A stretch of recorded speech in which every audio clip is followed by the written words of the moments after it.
Dieses Video richtet sich an die Hinterbliebenen der Opfer von Migrantengewalt.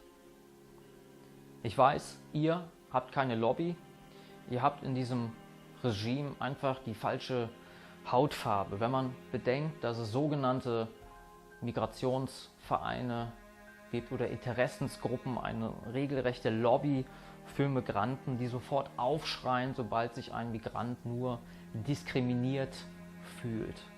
Und erschlagene, vergewaltigte, ermordete Deutsche haben diese Lobby einfach nicht. Und das ist das Traurige, dass wir im eigenen Land im Grunde genommen vogelfrei sind und niemand interessiert sich dafür.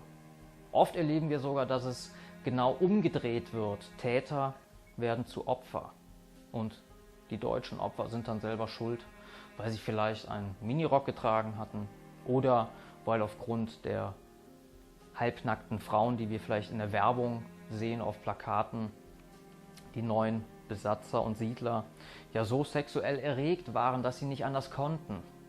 Das wird uns erzählt und ist ein blanker Hohn und eine absolute Opferverhöhnung und Ausdruck von Deutschenhass.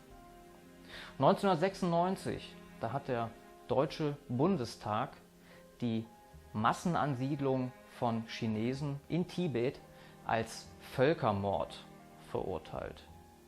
Das gleiche Regime, das BRD-Regime, macht aber heute genau das Gleiche. Das Ansiedeln von Millionen fremdrassiger Menschen von anderen Erdteilen im Rahmen sogenannter Resettlement-Projekte. Und diese Doppelmoral, die müssen wir uns mal auf der Zunge zergehen lassen. Für alle abgeschlachteten Landsleute, für alle vergewaltigten Frauen, Mädchen und Kinder, für alle deutschen Opfer von Migrantengewalt ist diese Schweigeminute.